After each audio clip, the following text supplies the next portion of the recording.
Kita berdoa. Bapa di dalam surga, kami sungguh bersyukur padamu. Saat ini kami mempersiapkan diri kami untuk mendengar firman-Mu. Berkati hamba-Mu yang sedang mempersiapkan firman Tuhan, suara-Mu untuk didengar oleh jemaat-Mu yang ada di rumah masing-masing. Kiranya kebenaran ini akan meneguhkan dan menguatkan kami di tengah-tengah situasi yang tidak menyenangkan ini. Oleh karena itu, hanya kebenaran-Mu lah yang akan menguatkan kami. Terima kasih Bapa, terpujilah nama-Mu. Kebenaran firman Tuhan dari awal sehingga berakhir kami serahkan ke dalam tangan Tuhan. Dalam nama Yesus, haleluya, amin. Puji nama Tuhan. Bapak Ibu jemaat Tuhan yang dikasihi Yesus, bersama-sama kita membuka kembali kebenaran firman Tuhan yang terambil dalam kitab Filipi pasal 3 ayat 13 sampai ayatnya yang ke-14. Saya membacanya buat kita. Firman Tuhan berkata seperti ini. Saudara-saudara, aku sendiri tidak menganggap bahwa aku telah menangkapnya, tetapi ini yang kulakukan, aku melupakan apa yang telah di belakangku dan mengarahkan diri kepada apa yang di hadapanku, dan berlari-lari kepada tujuan untuk memperoleh hadiah, yaitu panggilan surgawi dari Allah dalam Kristus Yesus. Jemaat Tuhan yang dikasihi oleh Tuhan kita Yesus Kristus, melalui dua ayat ini saya memberikan sebuah tema untuk kita renungkan bersama-sama pada pagi hari ini, yaitu tidak menyerah dengan keadaan apapun. Tidak menyerah dengan keadaan apapun. Jemaat yang dikasihi Yesus, sikap menyerah, patah semangat, putus asa tidak ada di dalam kamus orang yang mau sukses, orang yang mau maju.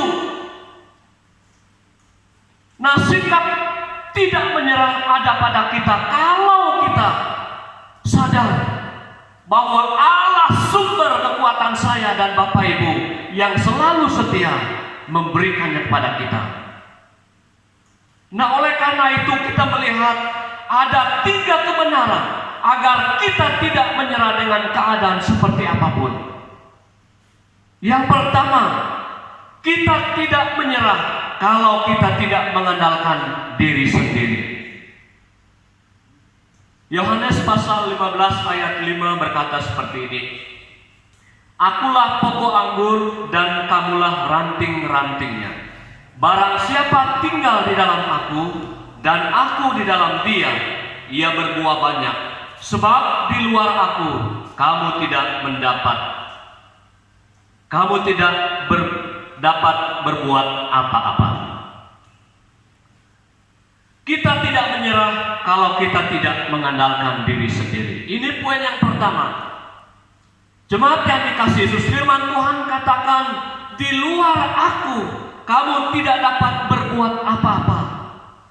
Oleh karena itu jemaat Tuhan yang dikasihi Yesus, ada beberapa alasan mengapa kita tidak mengandalkan diri sendiri. Yang pertama, diri kita terbatas dalam banyak hal. Firman Tuhan katakan Mazmur nomor 74 ayat 17. Engkau yang menetapkan segala batas bumi, musim kemarau dan musim hujan, Engkaulah yang membuatnya. Ini bukti Bapak Ibu yang dikasihi Yesus, bahwa kenapa kita tidak mengandalkan diri kita, karena diri kita sendiri terbatas dalam banyak hal. Ini alasan yang pertama.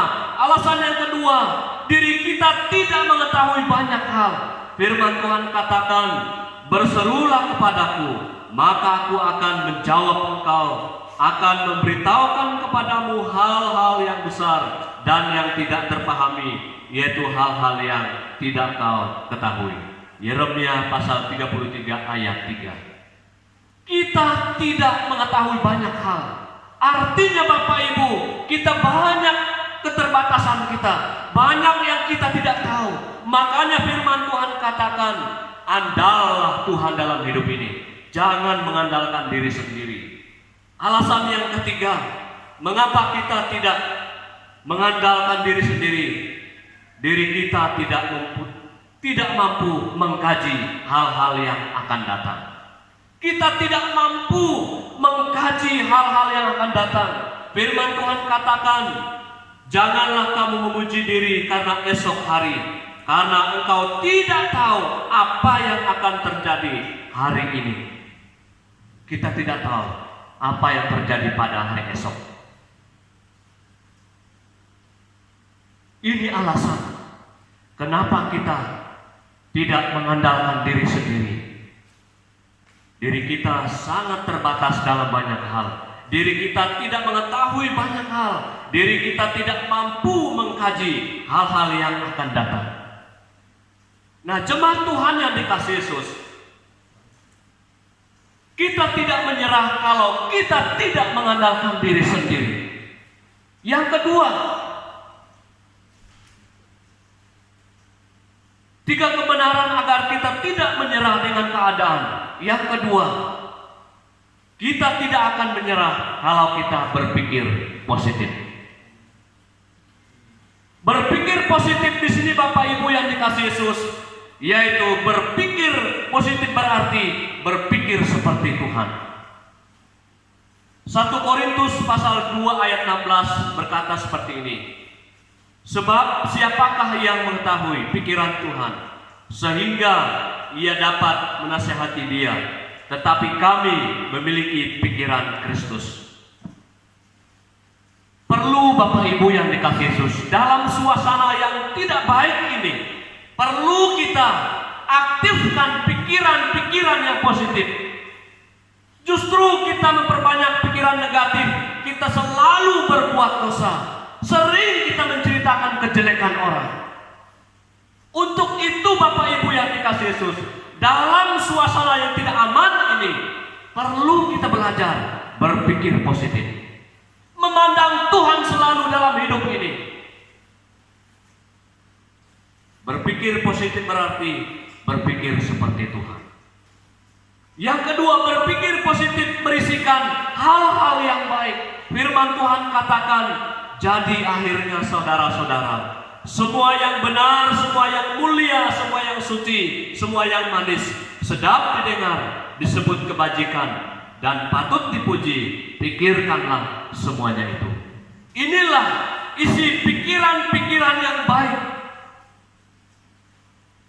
Jadi Tuhan berkata kepada Rasul Paulus, dan Rasul Paulus berbicara kepada jemaatnya supaya mereka memikirkan hal-hal yang baik di tengah-tengah suasana yang tidak nyaman. Artinya Rasul Paulus menekankan mereka supaya mereka berpikir sehat. Ini yang perlu kita tingkatkan dalam kehidupan kita Bapak Ibu. Di tengah-tengah, boleh saya katakan wabah virus corona yang ada pada saat ini, yang kita alami saat ini, satu hal yang saya tekankan, berpikirlah positif. Pandanglah masalah itu dengan baik, bahwa adapun masalah yang ada kita alami, ada maksudnya di dalam hidup ini. Yang ketiga, berpikir positif artinya bertujuan untuk kepentingan Allah, bukan kepentingan diri sendiri. Firman Tuhan katakan begini, Roma pasal 12 ayat 3. Berdasarkan kasih karunia yang dianugerahkan kepadaku, aku berkata kepada setiap orang di antara kamu, janganlah kamu memikirkan hal-hal yang lebih tinggi daripada yang patut kamu pikir. Begitu rupa sehingga kamu menguasai diri menurut ukuran iman yang dikaruniakan Allah kepada kamu. Jemaat Tuhan yang dikasihi Yesus, mari kita berpikir positif. Hanya memandang kepada Tuhan. Orang yang selalu berpikir positif adalah mereka punya pikiran Allah, pikiran yang baik. Sehingga Bapak Ibu yang dikasihi Yesus, mereka bisa keluar dari sebuah masalah. Dan mereka tidak pernah menyerah Bapak Ibu yang dikasihi Yesus. Mereka terus mengaktifkan pikiran-pikiran yang baik dalam diri mereka. Artinya, mereka mengisi hidup mereka dengan pikiran yang bersih. Yang ketiga, kita tidak menyerah kalau kita mengandalkan Tuhan. Kita harus mengandalkan Tuhan karena tanpa Dia kita tidak bisa berbuat apa-apa. Yohanes pasal 15 ayat 5 berkata seperti ini. Akulah pokok anggur yang benar dan kamulah ranting-rantingnya.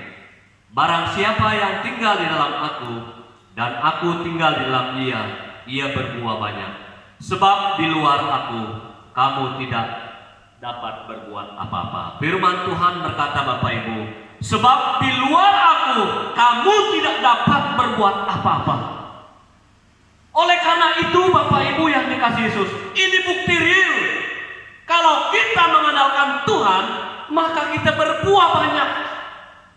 Maka kita tahu yang baik.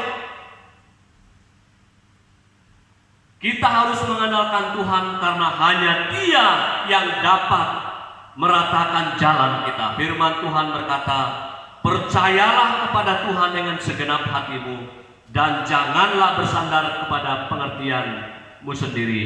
Akuilah Dia dalam segala lakumu, maka Ia akan meluruskan jalan. Artinya bahwa Bapak Ibu yang dikasihi Yesus, kita harus mengandalkan Tuhan.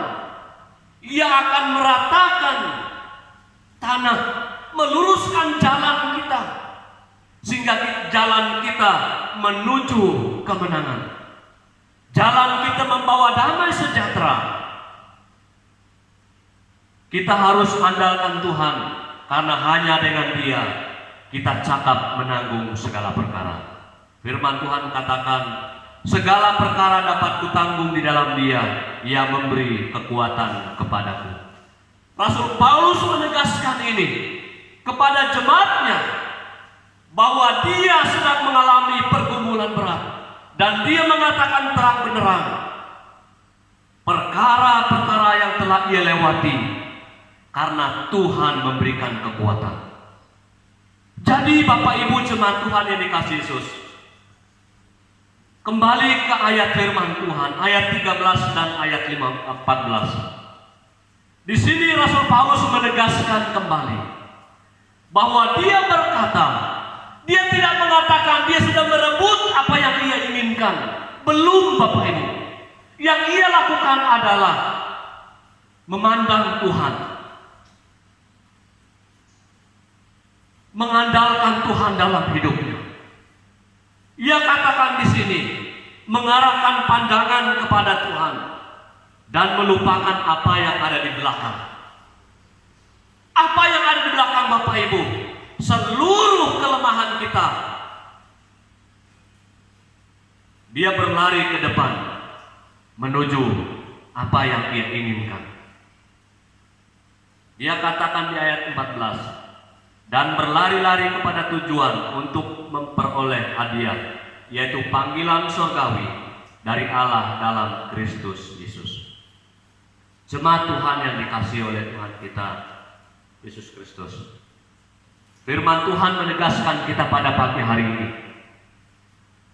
orang yang tidak menyerah dengan keadaan apapun, ada 3 kebenaran yang ia lakukan dalam hidupnya, sehingga ia tidak pernah menyerah menghadapi keadaan seperti apapun.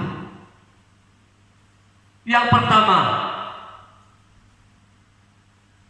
tidak mengandalkan diri sendiri. Yang kedua, memiliki pikiran-pikiran yang positif dalam menjalani hidup ini. Dan yang ketiga, mengandalkan Tuhan setia terus-menerus secara konsisten, sehingga mujizat itu dinyatakan oleh Tuhan di dalam kita menjalani hidup ini. Tentu Bapak Ibu yang dikasihi Yesus, semua kita tidak mau menyerah dengan keadaan yang kita hadapi saat ini.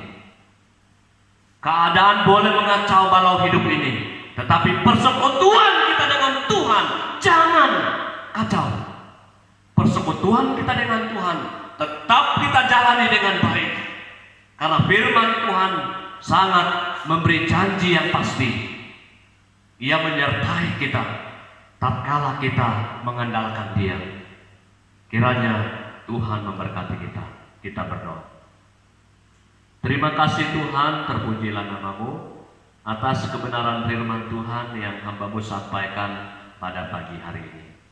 Kiranya seluruh jemaat-Mu yang ada di rumah, yang sedang mendengar firman, bahkan selesai mendengar firman-Mu, kiranya kami semua berkomitmen untuk memegang teguh dan melakukan kebenaran firman Tuhan dengan baik, sehingga kami tidak menyerah begitu saja menghadapi kondisi yang kami hadapi saat ini.